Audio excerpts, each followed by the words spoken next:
would like, if I may, to take you on a strange journey. Hello, everyone, and welcome to another edition of Real Estate Realities with the Rebel Broker. My name's Robert Whitelaw, and I am the Rebel Broker.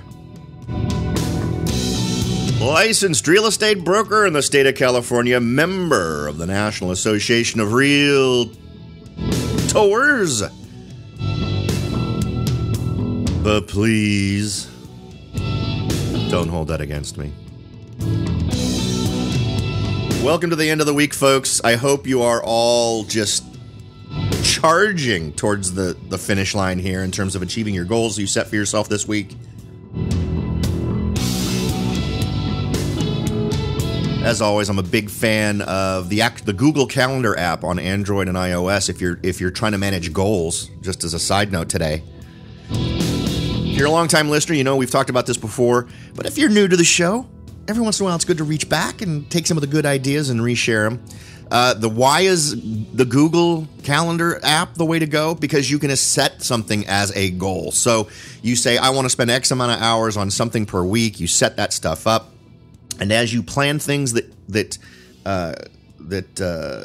bump up against it, or that you need to schedule something else at the same time, the calendar will automatically pick a new time for you to follow up with that. So it's a great way to at least kind of keep things going, right? It's not, well, I'll just cancel it this time. It'll move for you into the times that you set for that particular goal. So I'm going to strongly suggest, if you're looking to get a good goal management chunk of software that can help you through the day, help you through the week to get what you want to get done, that's a good place to start. Okay. Sorry about that. I was shiny things. They tend to take my attention. All right, folks, as always, the best way to reach out is through the website at therebelbroker.com. From there, you can click the contact link in the menu bar. Send along any ideas, suggestions, observations, or questions that you might have. While you're there, why not support the show? Click the big red button at the tippy top that says take the survey to support the show. Use the same email address both times you're asked. Answer a handful of demographic-style questions. And not only will you be supporting the show, for which I am eternally grateful, but in order to express that gratitude in a more, financial way, you will also be entered to win a $50 Amazon gift card, which we give away at the beginning of each month. We've already done it, I don't even know how many times, I think $450 worth of times. But the next time we'll be doing it will be the first couple of weeks of June. So please do jump in and get your opportunity set to potentially win that $50 Amazon gift card. And congratulations to all the folks who've won so far, and good luck to the folks who will be winning soon. Okay. Interesting things, right? The other day we were talking about pivot points and whether or not it felt like we were in one. I talked about pivot points about 3 months ago. And it's times when you start to see lots of little things that show a change that lean in the same direction. And we're talking about directions in this case. We might be talking about prices continuing to go up, prices perhaps stabilizing or going down, or the market declining. You know, there are different ways for things to lean, of course. And we were talking about all these different pivot points. I think the last time we chatted about pivot points was about a month ago, maybe a month and a half ago. Well, we've got a few more to add to the list today. And I think one of so let's hit it. Now, one of these was actually brought to my attention by someone who posted on YouTube in response to, I think, either Tuesday or Wednesday's show. And was just talking about how things are slowing down in San Francisco. And sure enough, on the 25th, yesterday, an article comes out from the good folks at Zero Hedge with the headline, San Francisco home prices turn negative for the first time since 2011. That's pretty big, right? And if you're talking about a change in direction, which kind of defines a pivot, that would be something I'd put in the possible pivot category. Values in the area fell 2.5% at the start of the year, the first decline since 2011. I'll go ahead and this is a chart from Bloomberg. So we're not talking conspiracy theorists. We're talking just numbers that get crunched. And we're not even talking about conclusions being drawn from anything. My idea that it might be a pivot point is a conclusion, but the fact it went down 2.5% is not. It is a simple statistical fact. What I will do is go ahead and post this to my Pinterest page. So if you want to check this out yourself, you can. One interesting quote from the article is, quote, "We're seeing signs that the housing market is slowing down." And this is from Ralph McLaughlin, chief economist for Trulia. Home buyers in the Bay Area have just been stymied by affordability fatigue.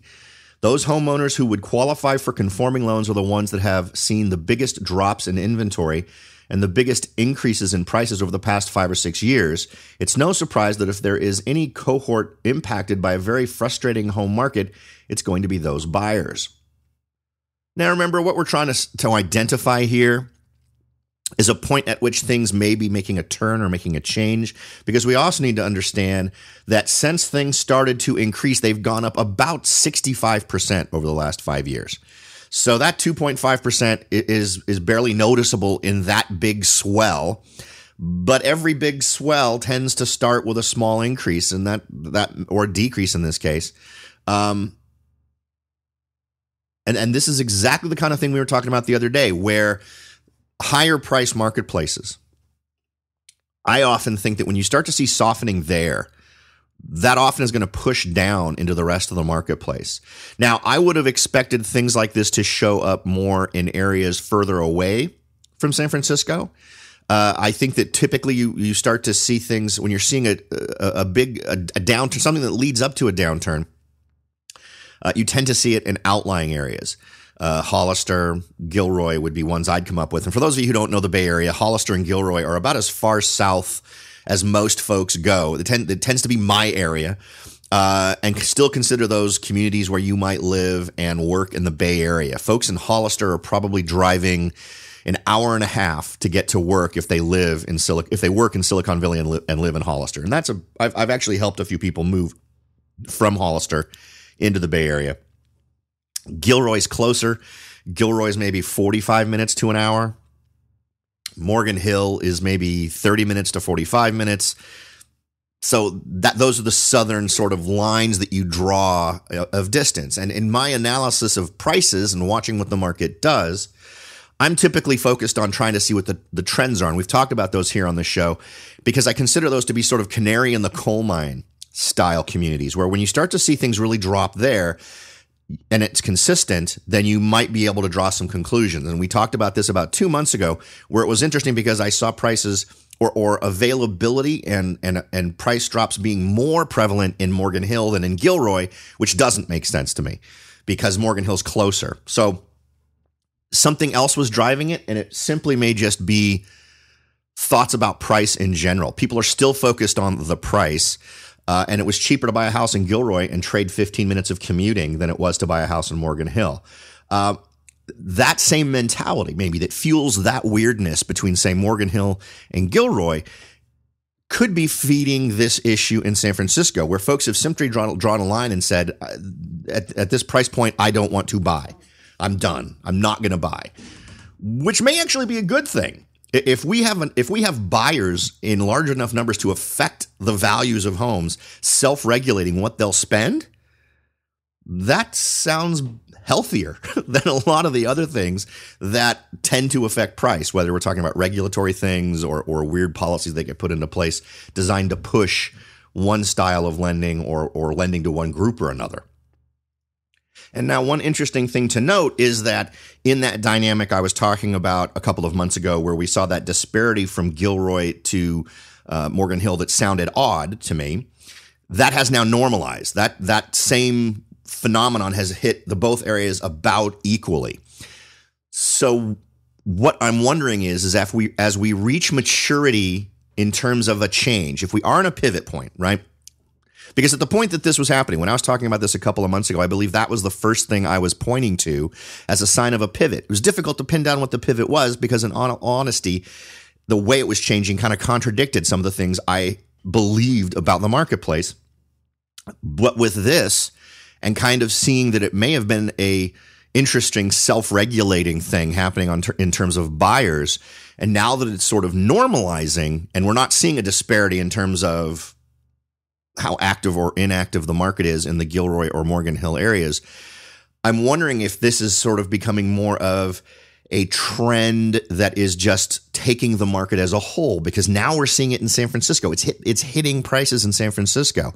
And my guess will be that where that 2.5% drop is happening is at the top 25% of priced properties, right? So the average may go down to 2.5%, but that doesn't mean all the homes at every price point are going down 2.5%. At some point, that 2.5% stops being a decrease, right? Because of just simple basic affordability and the idea that certain buyers still need to buy in that area or want to, and may just decide, I simply won't buy at that price point.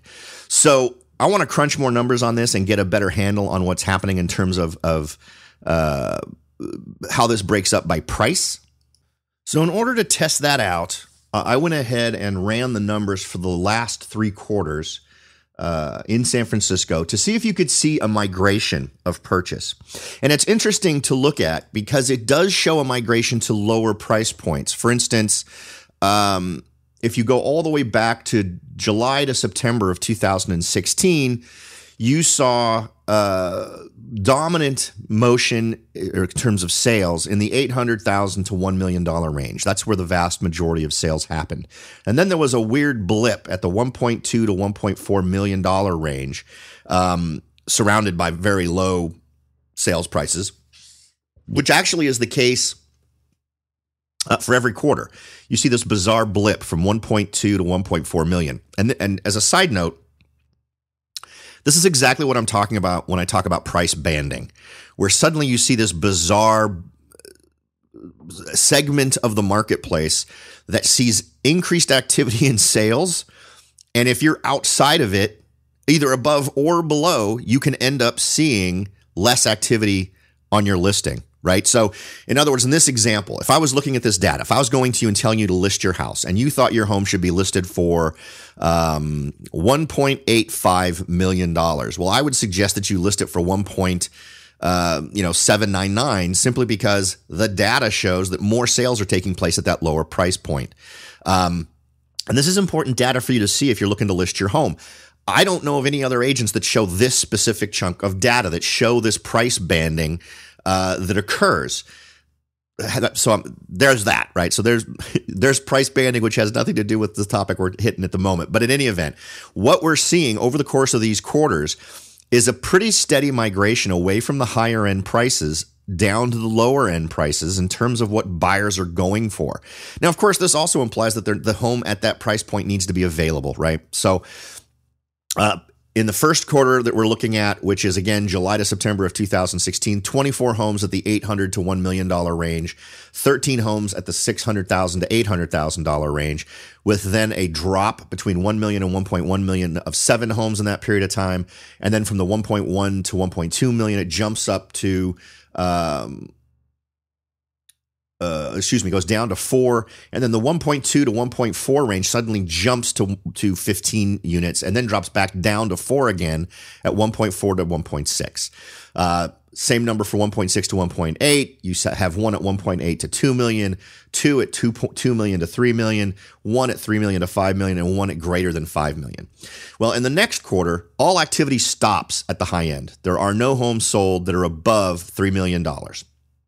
And we see dwindling numbers kind of right around the $1 million mark, but we see a kind of an interesting increase in the $600,000 to $800,000 range of 3 additional homes, and a little bit more at the lower end. Okay, and that was October to December. Now, January to March of this year, suddenly the $600,000 to $800,000 range is the largest number of homes that are sold. And what's important to look at in this is how each one of these price bands relates to the other, right? Because as we mentioned, there were over 20 homes sold in the 800 to $1 million price band in the previous 2 quarters.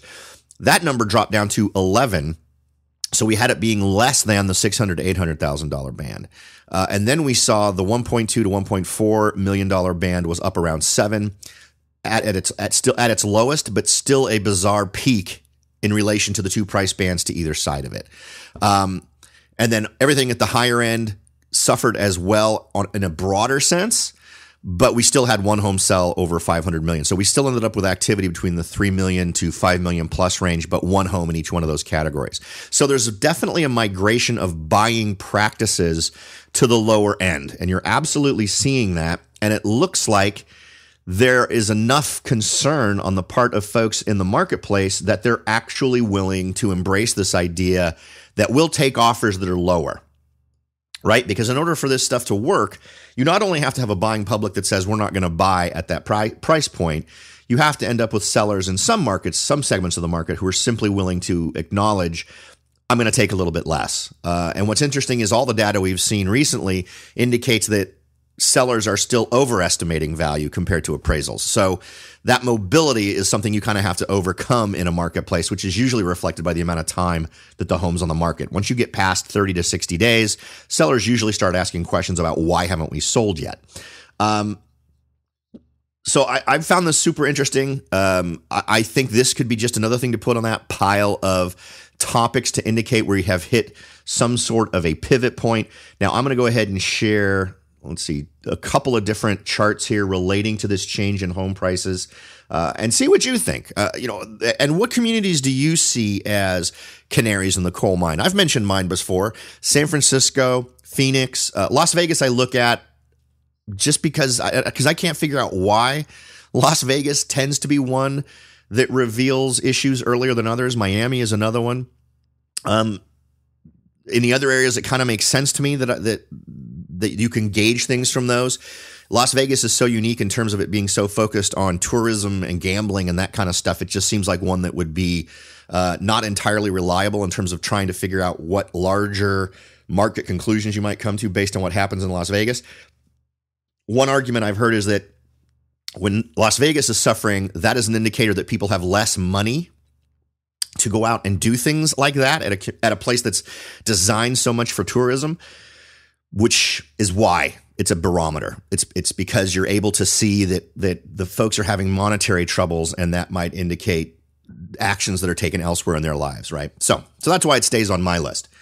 We're going to go ahead and take a quick break here in a second, but we're going to have another check-in with construction. I mentioned the other day that one big thing I like to look at whenever we talk about confidence numbers as relating to the National Association of Home Buyers is actions that go right along with it. And we had some encouraging actions in the first quarter. Latest numbers come out. We'll talk about those right after this. Are you ready to jump in and start your search for your first investment property? Maybe you've decided that it's time to own your own home, or maybe you're ready to sell your home and move on to something new. No matter what your goal is, the Rebel Broker can help. That's right, aside from hosting this show, I am also the owner-broker of Whitelaw & Sons Real Estate Services right here in Silicon Valley. With over 25 years experience serving Silicon Valley, Morgan Hill, San Martin, and Gilroy, I or one of my great agents can help you achieve your goals in real estate. So if you're ready to look into taking that next step towards achieving your real estate goals, point your browser at www.soldbyrobert.com. That's www.soldbyrobert.com and get in touch. Let me show you how I will earn your business and your respect. Again, that's www.soldbyrobert.com, or you can call me at 408-852-0525. California Bureau of Real Estate ID 00984-909. Welcome back, everyone.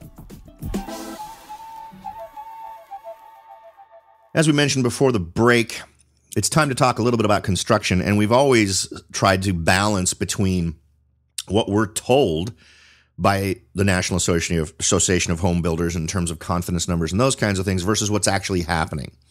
And we saw some good things seemed to be happening, seemed to be getting talked about over the last week, relating to not only are they talking about building more, they're talking about building more at the lower end. I was theorizing that one main motivator for that wasn't just the demand at that level. Well, I guess it feeds into this. The idea of there being high demand feeds in at that level, but also the idea that building at that level will result in faster sales. I think any smart builder who's trying to figure out which way the market is going, looking at everything, would come to the conclusion that if it takes me 90 days to sell $1 million home and it takes me less than 30 days to sell a $600,000 home, maybe it makes more sense for me to be selling the $600,000 home simply because my confidence in the marketplace might be waning a little bit, right? But as I mentioned in that show where we talked about the confidence levels and we talked about the good news of confidence levels, well, I said that the next thing we needed to wait for was the permits numbers. Sure enough, the permits numbers have come out. And remember in March when we were talking about the dip in housing numbers and housing starts, it was the weather.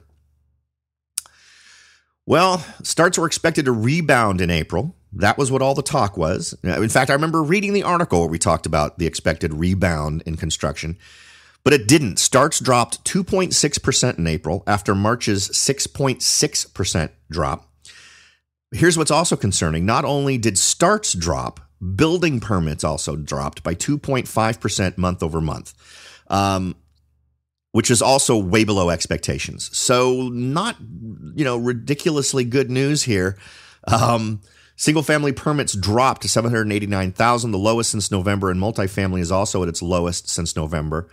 So where we find ourselves is another situation where the discussion, the talk relating to what's happening with housing and new construction doesn't match with the actual actions. The next number to look at, we talked about this last month. We did see a bit of an increase in lumber costs last year, which usually indicates greater demand, more folks buying the lumber for construction. It'll be interesting to see what those numbers are this month, just to add one more bit of data to what builders might be up to. So decreases not only in starts, but also decreases in permits. Not great news. The only piece of encouraging news in this area that I've come across recently is that billings for architectural firms went up. And we talked about that actually last time, but I saw a follow-up article within the last week or so that was talking about how that was still happening. So it sounds like maybe plans to do something are still going on, but it sure doesn't sound like it's equaling any actual actions being taken yet. So we'll have to see what that ends up equaling for us in the market as we move forward and as we hit the season where folks normally start construction, which is coming up just within the next month or two. Now, to finish up today's show, I wanted to, and I'm not sure this is 100% fair. I think it's fair to mention this. I'm just not sure it's fair to mention the name of the person who sent this to me. As you might guess, I get solicited an awful lot for folks to come on and do interviews on the show. I am not opposed to that. I actually would love to move the show more in a direction where we talk to people who have interesting things to say that would help folks interested in achieving their goals in whatever it might be. I mean, obviously real estate is the focus, but I encourage folks to reach out. And I've actually got quite a few folks who are interested, and I'm just trying to come up with a system to manage the process of doing that. And with everything else that's going on right now, it just makes it very difficult to schedule times for interviews. So for those of you who are listening who have emailed me and I've emailed you back with, I'll get back to you as soon as possible. That's why I'm setting up a system in order to manage folks who want to be interviewed. But I also have an evaluation process. I won't just interview anybody. It has to be something relevant to my folks, and I have to have at least some faith in what you're doing. But anyway, I wanted to share with you an email I got. Less for anything relating to sponsors or interviewers or anything like that, but just because it feeds into this idea that I've talked about before. And I got some flack for this from some real estate people, where dishonesty is institutionalized. It's the casual lies that people embrace that I think feed what makes the real estate industry as bad as it is, or just serves as this foundation for an amazing amount of deception that just annoys the hell out of me.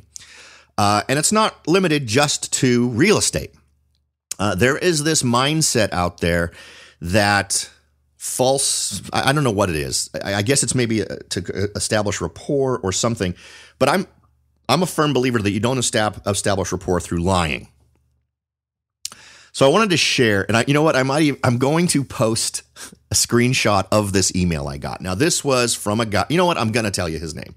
I'll tell you his name at the end, because there's nothing on here that says this is confidential. It is clearly a boilerplate thing I'm not even sure how it got into his system, but in any event, I'll share it with you. I will read to you the email. It says, "Hi, Robert." So he got my name right, which is nice. He says, "I'm a big fan of asterisk, vertical line, friendly, vertical line, asterisk." Now, for those of you who don't know what that is, if you get an email and it's just like getting a piece of mail in your mailbox that says current resident, with the difference being the software is supposed to automatically put in some string of text, right?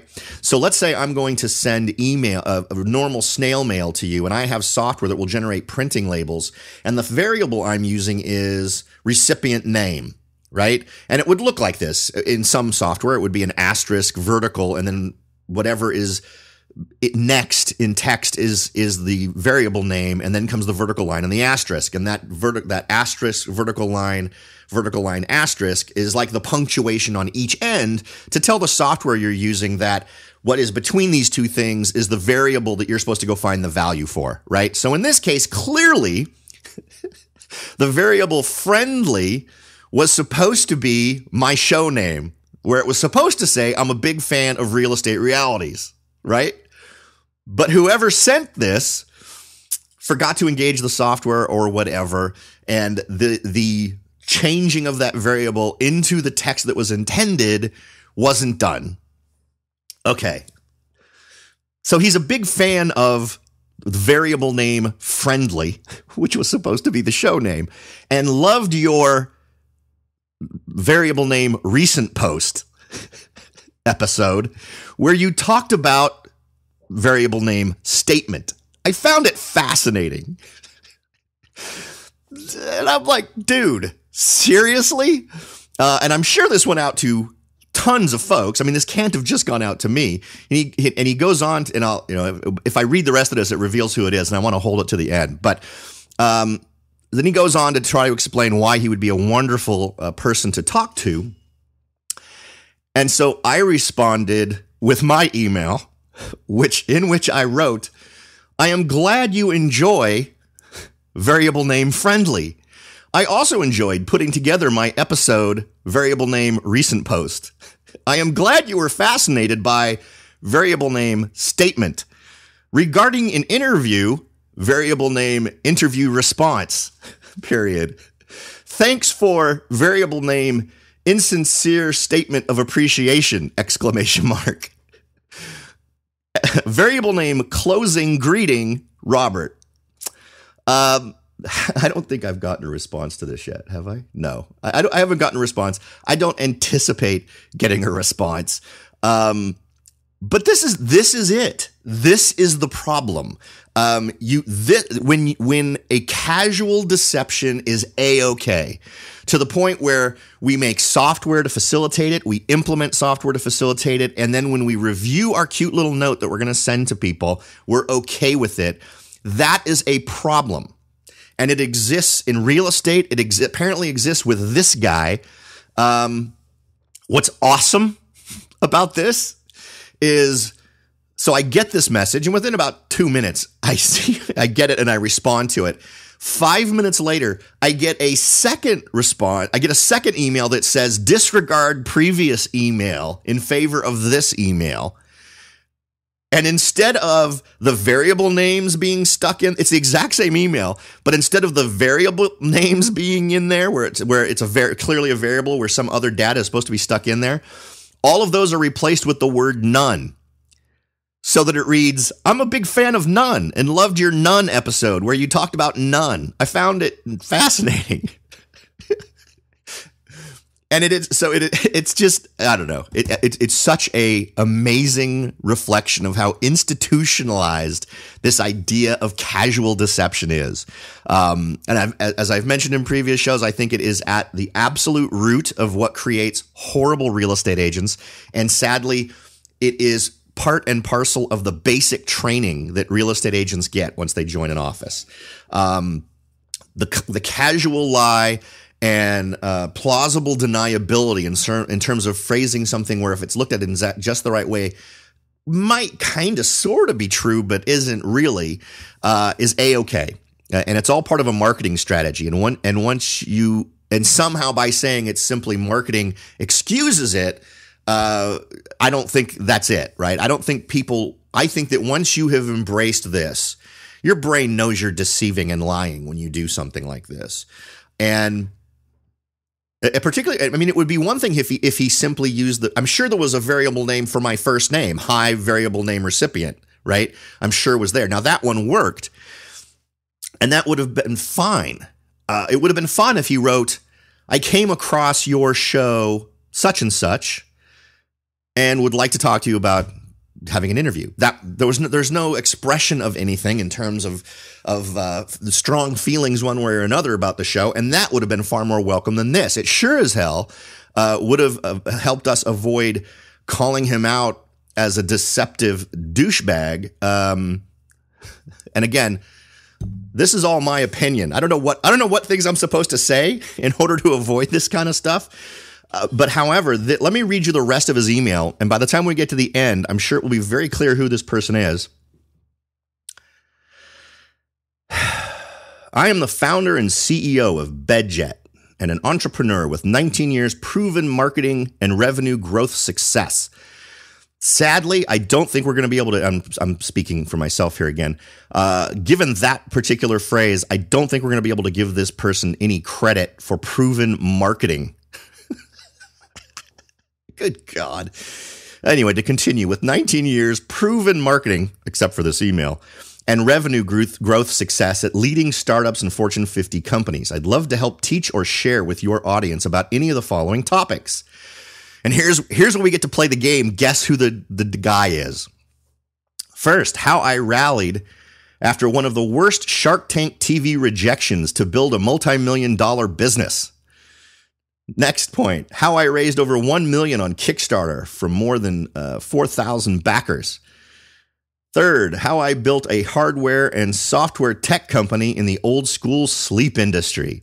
Finally, how I made BedJet the #1 customer ranked product of any kind in the entire mattress category on Amazon, out innovating and beating billion-dollar mattress companies on a shoestring engineering budget. Do any of these sound like they'd be a good fit for your audience? Just hit reply and let me know if you'd like to talk. Sincerely, Mark. And at this point, I think I've given you enough information to figure out who this supposedly came from.